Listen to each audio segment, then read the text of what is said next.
20 Marines se sont levés d'un seul coup. Les chaises ont grincé sur le parquet de la salle de réception. Les conversations se sont interrompues net.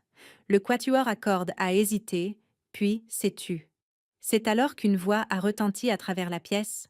Le général est là. 20 mains se sont levées pour le salut. Et soudain, chacun des 120 invités au mariage de mon frère me fixait droit dans les yeux. Le visage de ma mère s'est vidé de toute couleur. Mon frère Daniel semblait avoir reçu un coup de poing en plein estomac. Et mon père, eh bien, mon père a lâché son verre de vin. Le vin rouge s'est répandu sur la nappe blanche comme du sang versé. Tout cela s'est produit en moins de 10 secondes. 10 secondes qui ont changé à jamais la façon dont ma famille me percevait. Mais la vérité est que ce moment a commencé par un appel téléphonique 3 semaines plus tôt. Première partie, l'appel. 3 semaines avant le mariage de Daniel, j'étais assise sur le porche de ma petite maison à Jacksonville, en Caroline du Nord, à environ 15 minutes de Camp le Jeune. C'était la fin du mois de septembre, le genre de soirée en Caroline où l'air retient encore la chaleur de l'été, mais où la brise laisse deviner l'arrivée de l'automne. J'avais un verre de thé glacé sur la table à côté de moi et un bloc-notes jaune rempli de documents de départ à la retraite. Après 32 ans dans le corps des Marines des États-Unis, je me préparais à tirer ma révérence. J'avais dirigé des Marines à travers des tempêtes du désert et dans des endroits que la plupart des Américains ne voudraient jamais voir.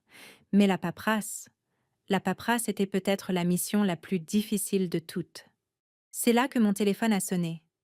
J'ai regardé l'écran et j'ai vu l'identifiant de l'appelant. Maman. Quand on a mon âge et que sa mère frise les 80 ans, on répond au téléphone à chaque fois. On le fait, c'est tout. Salut, maman, ai-je dit. Sa voix est apparue un peu tremblante, comme toujours lorsqu'elle essaie d'avoir l'air joyeuse.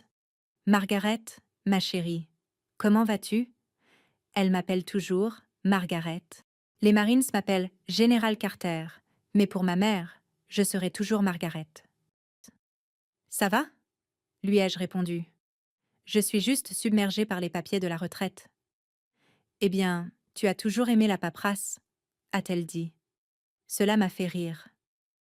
Non, maman, j'aimais que les choses soient faites. Elle a ri doucement. Pendant quelques minutes, nous avons parlé des choses habituelles. Son arthrite, le chien du voisin qui n'arrêtait pas de déterrer son jardin, la vente de pâtisseries de l'église prévue en octobre.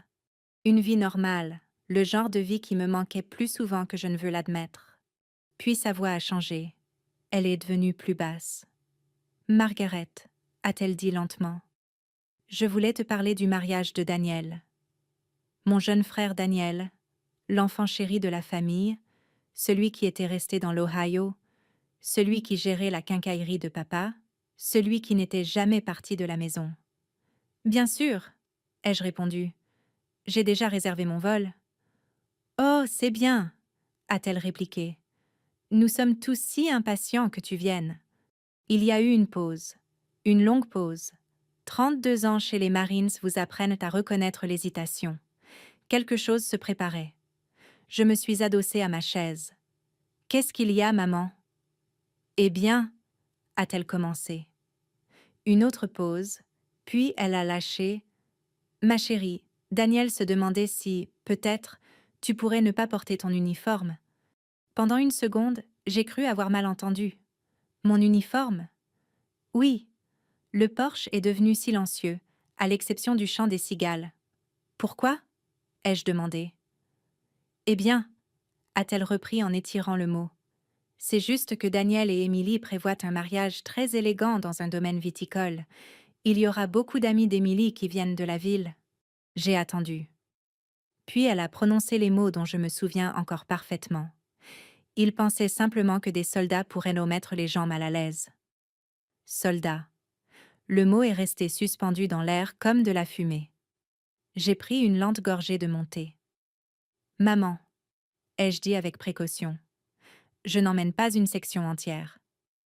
Elle a essayé de rire, mais cela sonnait nerveux. Bien sûr que non, ma chérie, mais l'uniforme se remarque beaucoup. C'était là, se remarque. Daniel pense qu'une robe classique serait peut-être plus appropriée, a-t-elle ajouté rapidement. J'ai regardé les pins au-delà de mon jardin. Une robe classique, 32 ans de service, des déploiements au combat, des amis enterrés, le commandement de centaines de Marines, 2 étoiles sur mes épaules, et mon frère pensait que cela pourrait être embarrassant. « Est-ce que c'est Daniel qui a dit ça ?» ai-je demandé calmement. Maman a hésité. Tu sais comment les gens parlent de nos jours. Certains pensent que les trucs militaires sont... Enfin, elle n'a pas fini sa phrase. Elle n'en avait pas besoin. Je l'ai fini pour elle. Embarrassant. Le silence a envahi la ligne. Finalement, elle a soupiré. Il ne veut simplement pas que quoi que ce soit détourne l'attention de la mariée. Je me suis penchée en avant, les coudes sur les genoux. « Maman », ai-je dit doucement, quand Daniel a eu son diplôme de fin d'études, qui a payé pour la fête ? C'est toi, a-t-elle admis. Quand papa a été opéré du cœur, qui a réglé la facture d'hôpital ? C'est toi. Et quand le magasin de Daniel a failli fermer pendant la récession ? Un autre moment de silence. Tu l'as aidé, a-t-elle murmuré. J'ai hoché la tête, même si elle ne pouvait pas me voir.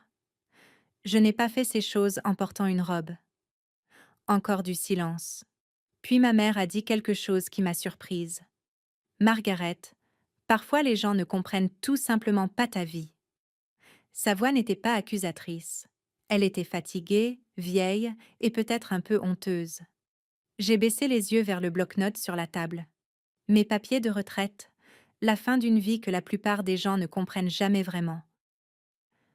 Maman, ai-je dit après un instant, je ne manquerai le mariage de Daniel pour rien au monde. Je le sais, ma chérie. Et je serai respectueuse. Je sais, mais l'uniforme fait partie de ce que je suis. Elle n'a pas répondu tout de suite. Puis elle a dit tout bas, « J'avais peur que tu dises ça. » Nous avons parlé encore quelques minutes après cela, mais la chaleur de la conversation s'était évaporée. Avant de raccrocher, elle a dit doucement, « Nous t'aimons, Margaret. » Je t'aime aussi, maman. Quand l'appel s'est terminé, je suis restée assise là pendant longtemps. Les cigales continuaient de chanter. Le soleil descendait derrière les arbres, et je pensais à ma famille, au fait qu'après 32 ans, ils ne me connaissaient toujours pas vraiment. Puis je me suis levée, et je suis entrée. Mon uniforme de cérémonie était suspendu dans une housse dans le placard de l'entrée. J'ai ouvert la fermeture éclair lentement. Le bleu de cérémonie des Marines brillait sous la lumière. La veste bleu foncé, les liserés rouges, les rangées de rubans, les médailles polies et brillantes, et sur les épaules, 2 étoiles d'argent. Général de brigade. J'ai passé doucement ma main sur le tissu, puis j'ai souri. « Eh bien, ai-je dit doucement à la maison vide, on dirait que tu vas à un mariage. » Je n'ai pas toujours été le général Carter. Pendant la majeure partie de ma vie, j'étais juste Maggie, la bizarre fille Carter qui ne s'intégrait nulle part. J'ai grandi dans une petite ville près de Dayton, dans l'Ohio, au début des années 70. À l'époque, la ville n'était faite que d'usines, de champs de maïs et de gens qui croyaient que la vie suivait un scénario assez simple. Les garçons grandissaient pour travailler de leurs mains. Les filles grandissaient pour épouser ces garçons. Ma mère enseignait à l'école du dimanche. Mon père possédait une petite quincaillerie sur Main Street. Et mon jeune frère Daniel était la fierté de la famille dès l'instant où il a su lancer une balle de baseball correctement. Moi, je grimpais aux arbres. Je réparais les tondeuses à gazon. Et à l'âge de 12 ans, je pouvais changer l'huile du pick-up de mon père plus vite que la plupart des hommes qui venaient dans sa boutique. Papa ne savait pas trop quoi faire de moi. Un après-midi, quand j'avais environ 14 ans, il m'a trouvée dans le garage en train de démonter un carburateur. Il s'est appuyé contre le cadre de la porte, les bras croisés. « Tu sais, a-t-il dit, la plupart des filles de ton âge apprennent à cuisiner. » J'ai essuyé la graisse sur mes mains avec un chiffon. « Eh bien, lui ai-je répondu, la plupart des filles n'ont probablement pas un carburateur qui a besoin d'être réparé. » Il a secoué la tête, mais j'ai surpris un début de sourire. Pourtant, les choses étaient différentes à l'époque. On n'attendait pas des filles qu'elles dirigent. On n'attendait pas d'elles qu'elles commandent. Et on n'attendait certainement pas d'elle qu'elle rejoigne le corps des marines des États-Unis. La première fois que j'ai dit à ma famille que je pensais à l'armée, j'avais 17 ans. Nous étions assis autour de la table du dîner. Moi, maman, papa et Daniel. Je me souviens du repas exact. Pain de viande, purée de pommes de terre, haricots verts, un dîner normal du Midwest. J'ai parlé à un recruteur des Marines aujourd'hui, ai-je dit. La pièce est devenue silencieuse. Daniel a été le premier à rire. Toi? A-t-il dit. Une marine? Papa a posé sa fourchette lentement. Pourquoi voudrais-tu faire ça? A-t-il demandé. Parce que je veux servir mon pays, ai-je répondu. Maman avait l'air inquiète. Ma chérie, a-t-elle dit, les filles n'ont pas besoin de faire quelque chose comme ça. Moi, si. Papa s'est adossé à sa chaise. Les Marines, c'est pour les hommes, a-t-il dit. Cette phrase a pesé lourd dans la pièce, mais quelque chose en moi avait déjà pris sa décision. 2 ans plus tard, je partais pour l'école des officiers du corps des Marines. Maman a pleuré à l'aéroport. Daniel a plaisanté en disant que je serais de retour dans une semaine. Papa m'a serré la main comme si je partais pour un entretien d'embauche. Mais aucun d'entre eux n'a dit qu'il était fier. Pas à ce moment-là. L'école des officiers à Quantico, en Virginie, a été la chose la plus difficile que j'ai jamais faite.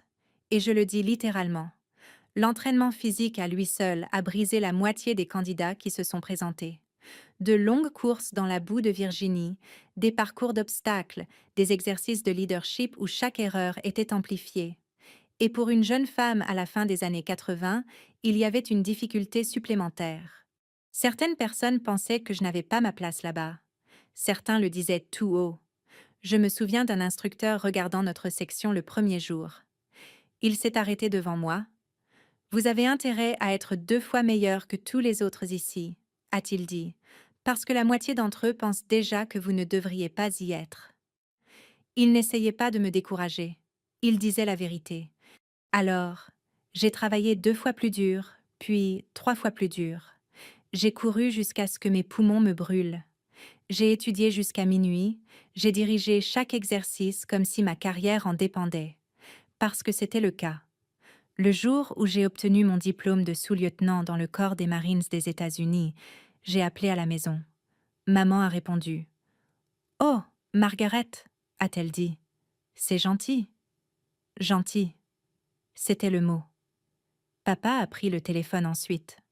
« Bon travail, a-t-il dit.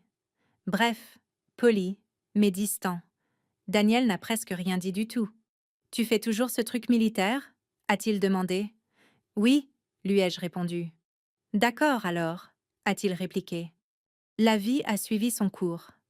Tandis que Daniel restait dans l'Ohio et finissait par reprendre la quincaillerie, je passais de base en base. Californie, Okinawa, Caroline du Nord.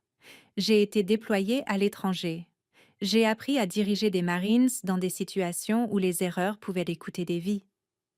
Et au fil des années, quelque chose de remarquable s'est produit. Les Marines m'ont fait confiance. Non pas parce que j'étais parfaite, mais parce que je ne leur ai jamais demandé de faire quelque chose que je ne ferais pas moi-même. Les promotions se sont enchaînées. Capitaine, major, lieutenant-colonel. Colonel. Chaque fois que j'appelais à la maison pour annoncer la nouvelle, la réaction était toujours à peu près la même. « C'est gentil, Margaret. » La vérité est que ma famille n'a jamais vraiment compris le monde dans lequel je vivais. Pour eux, les Marines étaient quelque chose que l'on voyait à la télévision pendant le 4 juillet. Pour moi, ils étaient ma famille. Le genre de famille que l'on gagne par la sueur, la confiance et parfois la perte. Des années plus tard, quand on m'a épinglé ma première étoile, quelque chose s'est passé qui me reste encore à l'esprit. J'avais invité mes parents à la cérémonie. Maman a dit qu'elle était occupée par des obligations à l'église. Papa a dit que le magasin ne pouvait pas fermer. Daniel a dit que cela semblait trop formel. Ainsi, les seules personnes debout à mes côtés lorsque le général a épinglé cette étoile sur mon épaule étaient des Marines. Des hommes et des femmes de valeur qui avaient servi à mes côtés pendant des années. Après, l'un de mes sergents s'est approché et a dit quelque chose de simple. « Madame, Votre famille serait fière si elle comprenait ce que vous avez accompli. J'ai hoché la tête. Mais au fond de moi, je savais quelque chose qu'il ignorait. Certaines personnes ne comprennent jamais ce qui se trouve en dehors de leur monde. Et peut-être que c'était acceptable ainsi. J'ai construit ma vie malgré tout. Déploiement après déploiement, commandement après commandement. Finalement, 30 ans ont passé. Et un jour, je me suis tenue dans une pièce remplie d'officiers, pendant que le commandant en chef lui-même épinglait 2 étoiles sur mes épaules. Général de brigade. La première femme de ma petite ville de l'Ohio à atteindre ce rang. Ce soir-là, j'ai appelé ma mère. Elle m'a félicité poliment. Puis, elle m'a demandé si je mangeais assez de légumes. Et c'était tout. Pas de défilé, pas de célébration, juste un autre moment de calme entre deux mondes. En regardant en arrière maintenant, je réalise quelque chose d'important. Ma famille n'a jamais voulu rejeter ma vie. Ils ne pouvaient tout simplement pas l'imaginer. Pour eux, je serais toujours la fille dans le garage avec de la graisse sur les mains, la fille qui n'était pas tout à fait à sa place. Et c'est peut-être pour cela que l'appel téléphonique pour le mariage de Daniel m'a fait plus de mal que prévu. Parce qu'après 32 ans, ils ne me voyaient toujours pas. Mais les Marines, eux, me voyaient. Et comme j'allais bientôt l'apprendre, les 120 invités du mariage en Virginie allaient me voir aussi. Le matin du mariage de Daniel a commencé calmement. Trop calmement, pour être honnête. Je me suis réveillée dans une petite chambre d'hôtel à Charlottesville, en Virginie, juste au moment où le soleil commençait à filtrer à travers les rideaux. Pendant un moment, je suis restée allongée à fixer le plafond, écoutant le bruit lointain de la circulation sur la route. C'était le genre de matin qui aurait dû être joyeux. Mon jeune frère allait se marier, les familles se réunissaient, des photos allaient être prises, des verres de champagne levés. Mais la vérité était que mon estomac était noué par une tension qui n'était pas là la veille. Je suis sortie du lit et je suis allée à la fenêtre. Le ciel était clair, d'un bleu éclatant au-dessus des collines ondulantes et des vignobles. La région viticole de Virginie était devenue un lieu prisé pour les mariages au cours de la dernière décennie. La fiancée de Daniel, Emily, venait d'une famille qui appréciait ce genre d'élégance. Le lieu était un domaine viticole juste à l'extérieur de la ville. Des tentes blanches, des terrasses en pierre, des rangées de vignes s'étendant à travers des champs dorés. Très beau, très raffiné, et apparemment pas le genre d'endroit où un uniforme de marine avait sa place. Je me suis douchée, je me suis rasée soigneusement autour de mes cheveux gris courts, et j'ai préparé une tasse de café. Puis j'ai ouvert le placard. Mon uniforme de cérémonie des Marines était là, exactement comme je l'avais emballé. Pressé. Parfait. En attente silencieuse. Je suis restée là un long moment. Il faut comprendre une chose à propos de l'uniforme de cérémonie d'un marine. Ce n'est pas juste un vêtement. Il représente des années de sacrifice, de responsabilité. Chaque ruban sur cette poitrine raconte une histoire, certaines bonnes, d'autres difficiles. Et chaque marine qui le porte comprend que l'uniforme ne lui appartient jamais entièrement. Il appartient au corps et aux marines qui ont servi avant lui. J'ai ouvert lentement la housse. Le tissu bleu profond a capté la lumière du matin, les liserés rouges le long des manches, les rangées de rubans, les métaux polis, et sur les épaules, 2 étoiles d'argent. J'ai passé une main sur la veste, puis j'ai pris une lente inspiration. « Eh bien, général, » me suis-je dit doucement, « allons à ce mariage. » Le vignoble était à environ 20 minutes de l'hôtel. Alors que je roulais sur les routes sinueuses à la sortie de Charlottesville, le paysage était d'un calme presque douloureux. L'automne commençait à toucher les arbres. Les feuilles montraient des reflets orange et rouge le long des collines. Des fermes parsemaient la campagne. Cela me rappelait un peu l'Ohio, un peu la maison.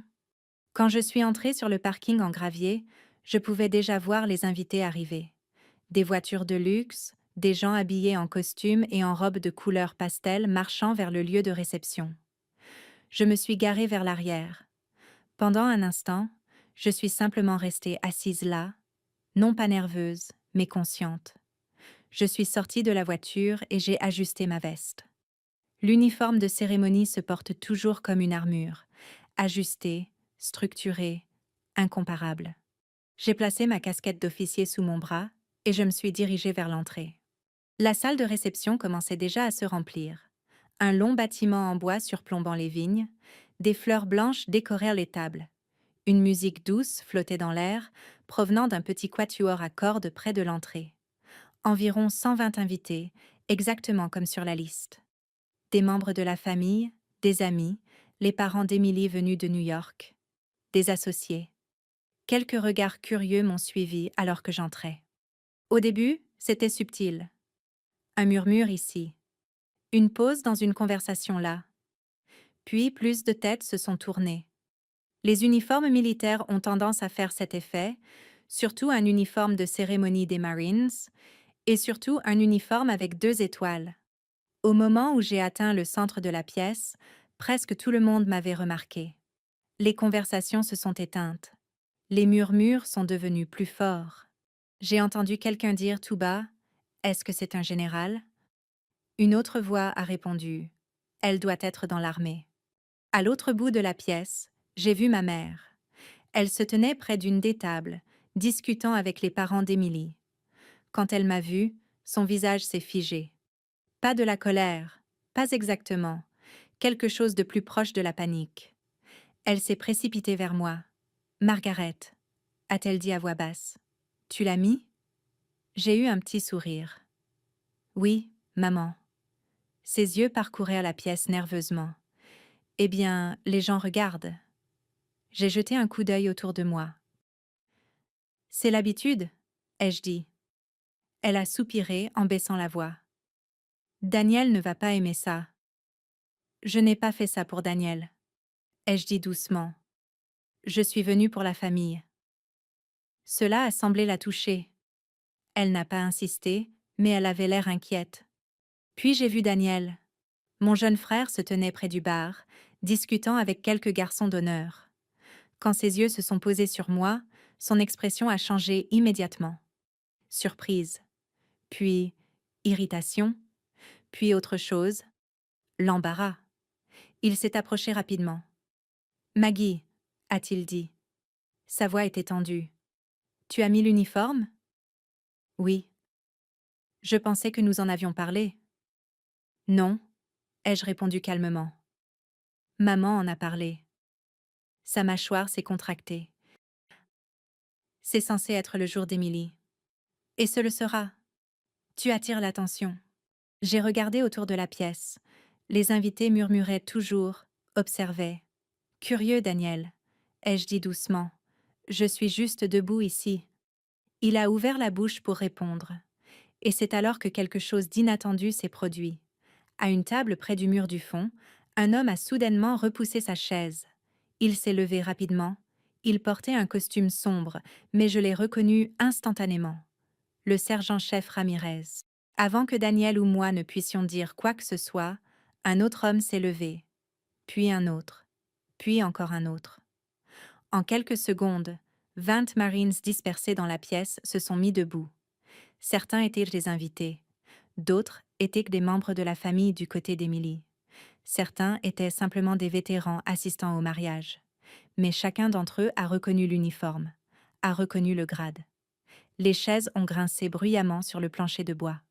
La pièce est devenue silencieuse. Puis une voix a retenti, forte et claire. « Le général est là !» 20 marines se sont figées au garde-à-vous. Leurs mains se sont levées dans un ensemble parfait. Ils saluaient. Toute la salle de mariage s'est figée. Les conversations se sont arrêtées. La musique s'est arrêtée. Même le quatuor à cordes s'est tu. 120 invités se sont tournés pour me regarder.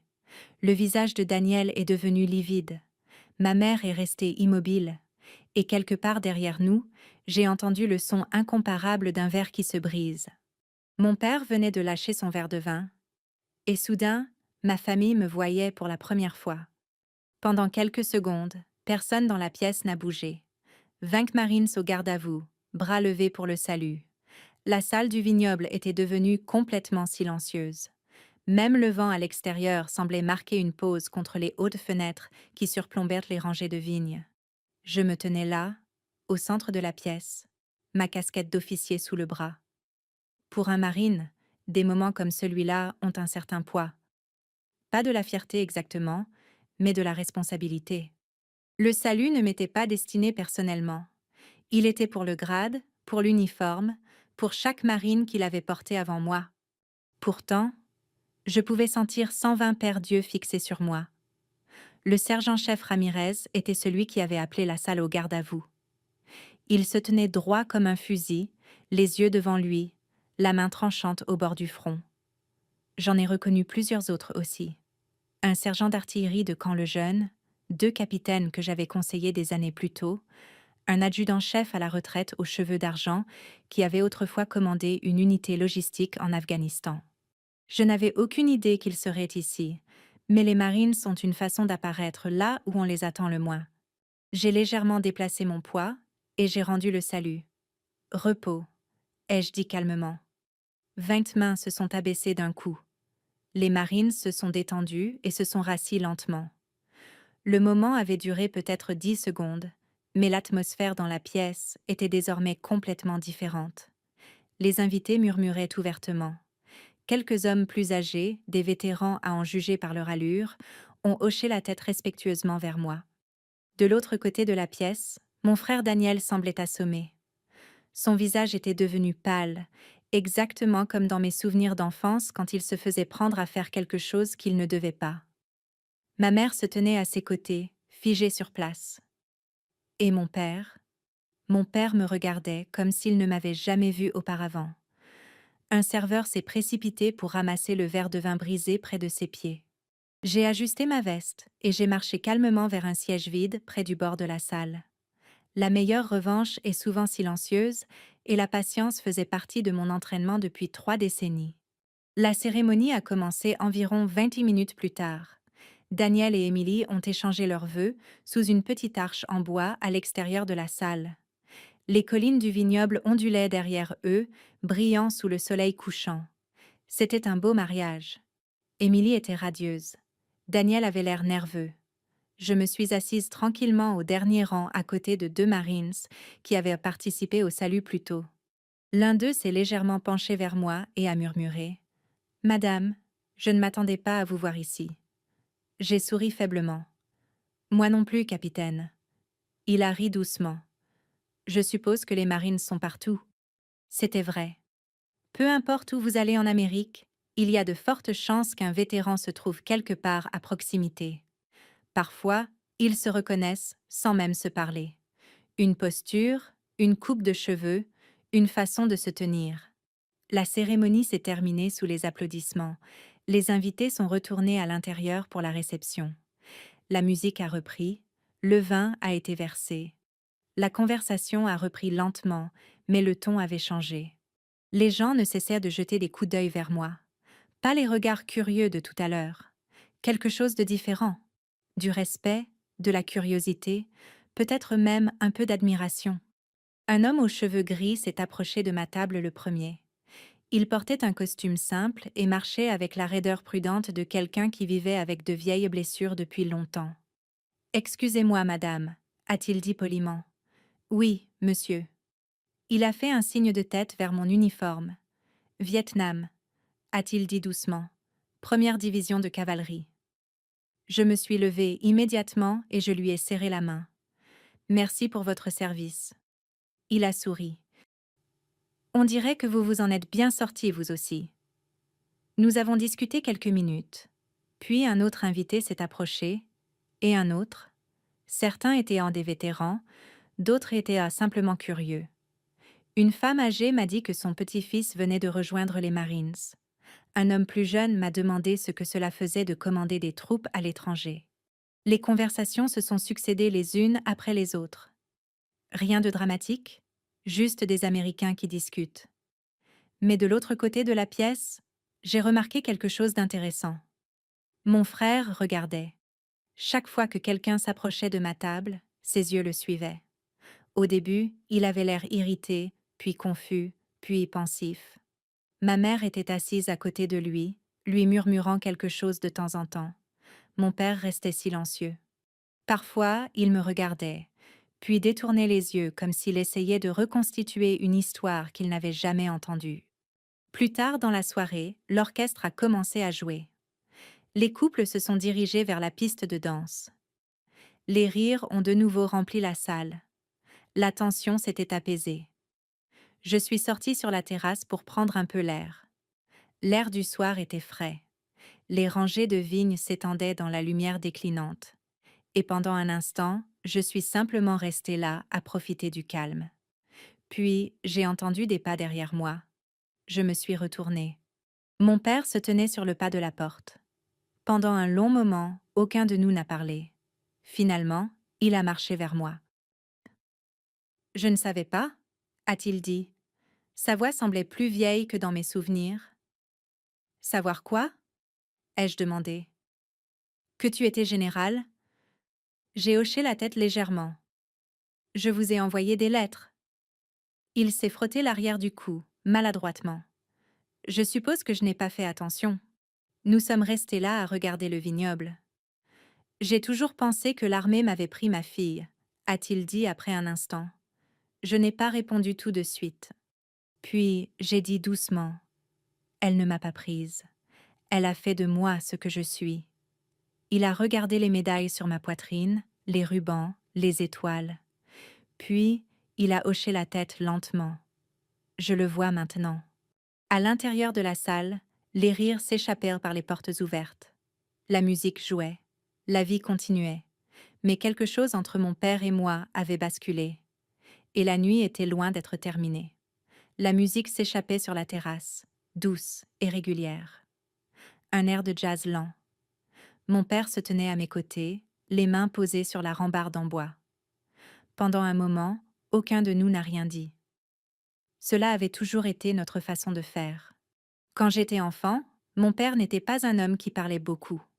Il travaillait de longues heures à la quincaillerie, rentrait fatigué, dînait et regardait les informations. Il montrait son amour par des gestes concrets, réparer un vélo cassé, aider pour les devoirs, s'assurer que la maison restait chaude en hiver. Mais les mots n'étaient pas son fort. Finalement, il s'est raclé la gorge. Alors, depuis combien de temps es-tu général? J'ai souri faiblement. Environ 4 ans. Il a lâché un sifflement bas. 4 ans? La façon dont il l'a dit m'a appris quelque chose d'important. Ce n'était pas seulement une nouvelle information pour lui. C'était quelque chose qu'il avait complètement occulté. J'imagine que tu as été occupé, a-t-il ajouté doucement. On peut dire ça. Il a hoché la tête. À l'intérieur, l'orchestre est passé à un air plus vif. Mon père fixait le vignoble qui s'assombrissait. Tu sais, a-t-il dit lentement, quand tu as rejoint les Marines, je n'ai pas compris. Je me suis appuyée contre la rambarde à côté de lui. La plupart des gens ne comprenaient pas à l'époque. Il a secoué la tête. Ce n'est pas que je ne te pensais pas capable. Il a marqué une pause. Je pensais juste que c'était dangereux. C'est juste. Et je me disais que tu ferais ça quelques années, puis que tu reviendrais à la maison. J'ai souri un peu. Ce n'était pas le plan? Non, a-t-il admis. Je le vois bien maintenant. Nous sommes restés là 1 minute de plus. Puis il a dit quelque chose qui m'a surprise. Je suis fière de toi. 4 mots simples. Mais il portait le poids de 32 ans. Je n'ai pas répondu tout de suite. Au lieu de cela, j'ai juste hoché la tête. Pour les gens de notre génération, parfois, cela suffit. Finalement, nous sommes retournés à l'intérieur. La réception avait atteint ce stade confortable où les gens sont détendus. Les assiettes avaient été débarrassées, les verres étaient remplis, les invités riaient librement. L'atmosphère autour de moi avait complètement changé. Plus tôt dans la soirée, les gens murmuraient à propos de l'uniforme. Maintenant, ils s'approchaient ouvertement. Un couple d'un certain âge m'a arrêté près du buffet. Mon fils est stationné à Camp Pendleton, a dit l'homme avec fierté. Un autre invité s'est présenté comme un pilote de l'armée de l'air à la retraite. Une femme âgée m'a serré la main et a dit « Mon mari a servi en Corée. Il aurait adoré vous rencontrer. » Chaque conversation était polie, respectueuse. La vie américaine à son meilleur. De l'autre côté de la pièce, j'ai vu Daniel qui regardait encore, Mais son expression avait changé. Plus tôt, il y avait de l'embarras. Maintenant, c'était plus proche de la confusion. Finalement, il s'est approché. Il est resté là un moment avant de parler.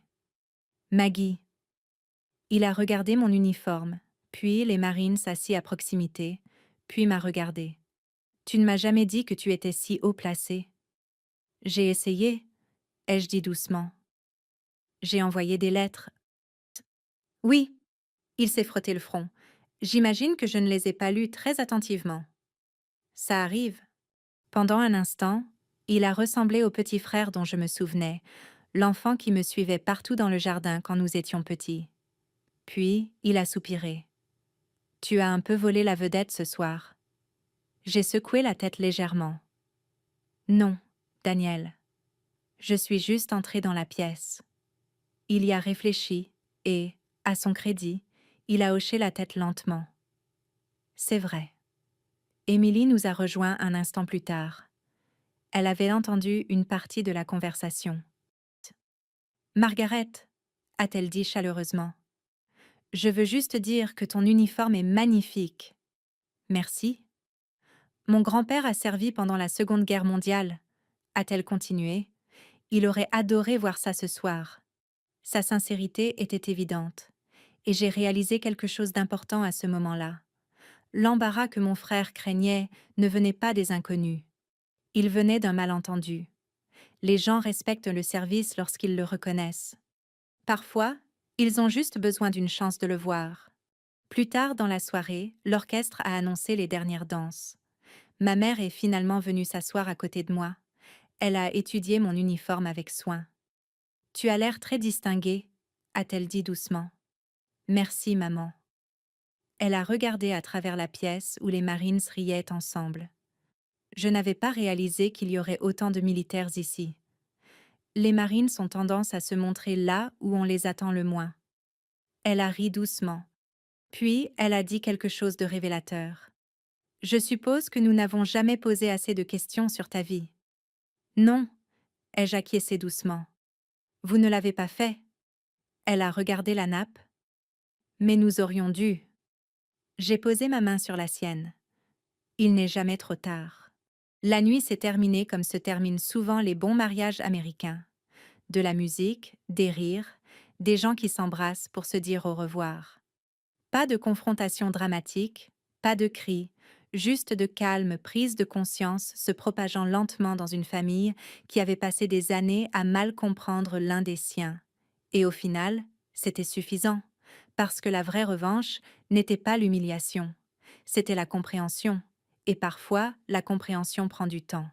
Au moment où la réception touchait à sa fin, le vignoble était plongé dans ce genre de soirée paisible que l'on ne remarque vraiment que lorsqu'on a vécu assez longtemps pour l'apprécier. Le ciel au-dessus des collines était devenu d'un violet profond. De petites lumières en guirlande sur la terrasse brillaient chaleureusement au-dessus des invités qui s'attardaient avec leur dernier verre de vin. À l'intérieur, l'orchestre avait rangé ses instruments. Quelques couples parlaient encore près de la piste de danse, mais la plupart des gens commençaient à récupérer leurs manteaux. Les mariages, comme la vie, finissent par se calmer. Je me tenais de nouveau au bord de la terrasse, regardant les rangées sombres de vignes s'étendre au loin. L'air sentait légèrement la terre et les feuilles d'automne. Cela me rappelait les soirées en Ohio quand j'étais jeune. Ces nuits calmes du Midwest où le monde semblait simple. Derrière moi, la porte s'est ouverte doucement. Je n'ai pas eu besoin de me retourner pour savoir qui c'était. Des pas se sont approchés lentement. Mon père s'est de nouveau placé à côté de moi.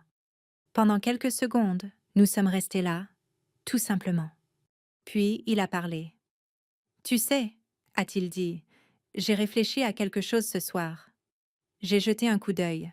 « À quoi ?»« À toutes ces années où tu étais parti. » Le mot « parti » a attiré mon attention. « Je n'étais pas parti, » ai-je dit doucement. « Je travaillais. » Il a hoché la tête. « Je le vois maintenant. » Il a appuyé ses coudes sur la rambarde. « J'avais l'habitude de dire aux gens que ma fille était chez les Marines, » a-t-il dit. « Cela ressemble à de la fierté. » Ce n'était pas toujours le cas. J'ai attendu. Quand tu as quitté la maison, a-t-il continué, je pensais que tu fuyais. Fuyais quoi? La vie que nous avions ici. La petite ville, la quincaillerie, la vie calme et prévisible qu'il avait passé des décennies à construire. Je comprenais cela maintenant, d'une manière que je ne comprenais pas à 20 ans. Je ne fuyais pas, ai-je dit. Je courais vers quelque chose. Il a laissé cette phrase flotter un instant. Tu as toujours été têtu, a-t-il dit. Ça m'a aidé. Il a ri doucement, puis sa voix est devenue plus sérieuse. Ce soir, quand ces marines se sont levées, il s'est arrêté de parler. Quoi donc? Ai-je demandé. J'ai réalisé quelque chose? Quoi? Je n'ai jamais pris la peine de comprendre ce que tu faisais réellement. Cet aveu est resté suspendu entre nous. Tu étais juste ma fille à l'armée. Il a secoué la tête lentement. Mais pour eux, il a fait un signe de tête vers la salle où plusieurs Marines discutaient encore. Tu es leur chef. J'ai hoché la tête. C'est mon travail. Il a pris une longue inspiration. J'aurais dû être plus attentif. Puis il s'est tourné complètement vers moi. La lumière de la terrasse se reflétait dans ses yeux. Margaret, a-t-il dit, je te dois des excuses. Je ne l'ai pas interrompu. J'ai passé des années à penser que les Marines t'avaient enlevé à notre famille. Il a marqué une pause. Mais ce soir, j'ai réalisé quelque chose. Quoi? Ils ne t'ont pas prise. Ils t'ont fait confiance. C'était la première fois qu'il disait quelque chose comme ça. Et venant d'un homme de sa génération, un homme qui avait grandi dans les années 40, qui croyait au travail silencieux et aux vies modestes, cela signifiait plus que je ne l'aurais cru. Tu m'as élevé pour que je travaille dur, ai-je dit. Tu m'as appris ça. Il a secoué la tête légèrement. Je t'ai appris à tenir une quincaillerie. Tu m'as appris la responsabilité. Cela a semblé le toucher. Puis, il a ajouté, « Ta mère était inquiète ce soir. Elle pensait que les gens fixeraient du regard. Ils l'ont fait, mais pas de la manière qu'elle attendait. » Non, a-t-il convenu. Nous avons tous les deux souri. La vérité est que la soirée avait changé plus que quelques perceptions. Elle avait déplacé quelque chose au sein de ma famille.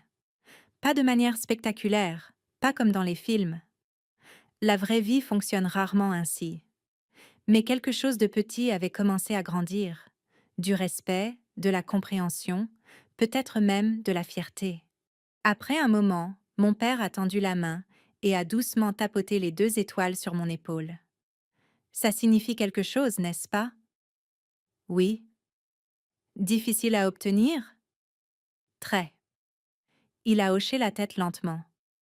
Eh bien, j'imagine que notre petite ville a produit un général. J'ai ri doucement. On dirait bien. À l'intérieur, la voix de Daniel a soudainement résonné par la porte ouverte. Maggie. Je me suis retournée. Il se tenait près de l'entrée, veste enlevée, cravate desserrée, l'air beaucoup plus détendu qu'auparavant. « Qu'est-ce qu'il y a » ai-je lancé. Il s'est approché avec Émilie. « Émilie et moi pensions, a-t-il dit avant que tout le monde ne parte, que tu pourrais peut-être prendre une photo avec nous. » Une photo? Avec l'uniforme? Émilie a ajouté « Tu es incroyable. » Daniel a hoché la tête. Et honnêtement, ça ferait une superbe photo de mariage. Je l'ai observé une seconde. Plus tôt dans la soirée, il craignait que l'uniforme n'embarrasse la famille. Maintenant, il le voulait dans l'album de mariage. Les gens évoluent. Parfois, ils ont juste besoin d'un peu de temps. D'accord, ai-je dit. Nous sommes entrés, et la photographe nous a rapidement réunis près des grandes fenêtres. Daniel d'un côté, Émilie de l'autre. Mes parents nous ont rejoints. La photographe a ajusté l'appareil. « Très bien, tout le monde », a-t-elle dit. Un grand sourire. Au moment où le flash s'est déclenché, mon père s'est penché plus près et a murmuré quelque chose que je n'oublierai jamais. « Ta mère va accrocher celle-là dans le salon. » Pour la première fois en 32 ans, j'ai eu l'impression de rentrer à la maison.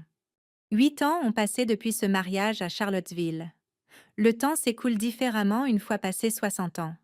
Les années ne ressemblent plus à de longues étendues devant soi.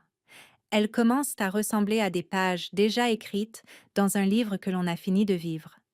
Aujourd'hui, mes matinées sont plus calmes. J'ai pris ma retraite du corps des Marines, l'année suivant le mariage de Daniel. 33 ans de service, c'était suffisant pour n'importe quelle marine, et je savais qu'il était temps de passer la main à la génération suivante. Ma maison est toujours à Jacksonville, en Caroline du Nord, non loin de Camp-le-Jeune. Les vieilles habitudes ont la vie dure. J'aime entendre le son lointain des hélicoptères certains matins. Cela me rappelle que le corps continue d'avancer, même quand nous nous retirons. Ma maison est petite et simple. Un porche avec 2 fauteuils à bascule, un petit drapeau américain près des marches et un jardin que j'ai enfin le temps de cultiver. Des tomates en été, du chou vert en automne. Des choses pour lesquelles je n'ai jamais eu le temps quand ma vie se mesurait en déploiement et en ordre d'opération. Mais la retraite ne signifie pas disparaître. Loin de là. Quelques mois après avoir quitté le service actif, une jeune lieutenante des Marines m'a invitée à parler lors d'un séminaire sur le leadership à Camp-le-Jeune. Je me souviens m'être tenue devant cette salle remplie de jeunes officiers, la plupart ayant à peine 30 ans, regardant des visages pleins de la même détermination que celle que je portais autrefois. Ils ont posé des questions sur la stratégie, sur le commandement au combat, sur les promotions. Mais finalement, un jeune lieutenant a levé la main et a posé une question différente.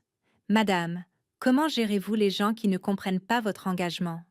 La pièce est devenue silencieuse et j'ai repensé à ce mariage dans le vignoble, à la voix inquiète de ma mère au téléphone, à l'expression embarrassée de Daniel quand je suis entrée dans la pièce, aux 20 marines se levant d'un seul coup. J'ai donné au lieutenant une réponse simple. Vivez votre vie avec honneur, ai-je dit, et fini par se voir. Tout le monde ne comprendra pas votre chemin tout de suite, mais l'intégrité finit toujours par se révéler avec le temps. Cette leçon est devenue une partie intégrante de ma vie. Après ma retraite, j'ai commencé à conseiller de jeunes Marines, à m'exprimer lors d'événements pour les vétérans, à visiter des lycées où des élèves envisagèrent de s'engager. Parfois, je rencontre des jeunes femmes qui me rappellent la fille que j'étais autrefois, celle qui se tenait dans un garage en Ohio, de la graisse sur les mains et de grands rêves que personne ne comprenait vraiment. Quand elles demandent si la route est difficile, je leur dis toujours la vérité. Oui, mais les routes difficiles sont souvent les seules qui valent la peine d'être parcourues. Ma famille a changé, elle aussi. Pas du jour au lendemain. Le vrai changement arrive rarement ainsi, mais lentement, régulièrement. Mon père a commencé à poser plus de questions sur ma carrière, le genre de questions qu'il aurait probablement dû poser des années plus tôt. Quel a été ton déploiement le plus difficile? Combien de Marines as-tu commandé? Que fait réellement un général au quotidien? Il écoute attentivement maintenant. Parfois, il note même des choses dans un petit carnet qu'il garde près de son fauteuil. Ma mère, quant à elle, s'est découvert un nouveau talent, la vantardise. Elle le fait constamment à l'église, à l'épicerie, chez le médecin. Saviez-vous que ma fille était générale chez les Marines? Dit-elle à quiconque veut bien l'écouter. La première fois qu'elle a dit ça devant moi, j'ai failli m'étouffer avec mon café.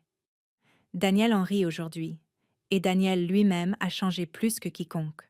1 an après le mariage, il a commencé à faire du bénévolat pour une organisation locale de soutien aux vétérans dans l'Ohio, aidant les anciens avec les réparations domestiques, réparant des toits, construisant des rampes pour fauteuils roulants.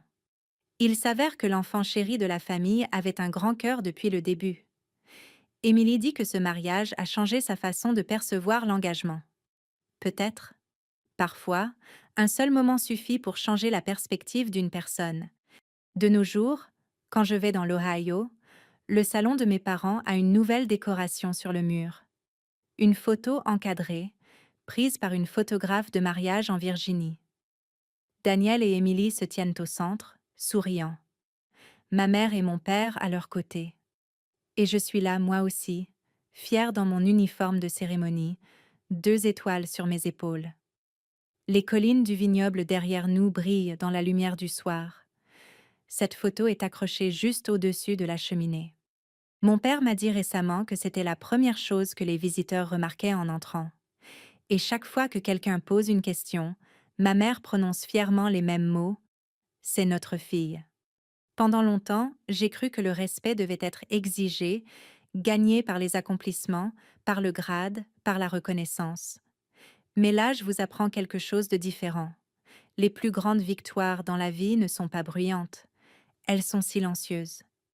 Ce sont ces moments lents où la compréhension remplace le jugement, quand les familles finissent par se voir clairement. Ce jour de mariage n'a humilié personne, il a simplement révélé la vérité.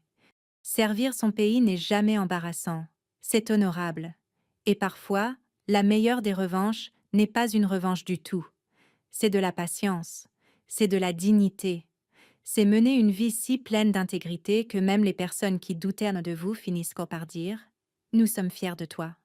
Si cette histoire vous a rappelé quelqu'un qui a servi, ou quelqu'un dans votre propre famille qui a suivi un chemin que les autres ne comprenaient pas, prenez un moment aujourd'hui pour lui dire que vous êtes fier de lui.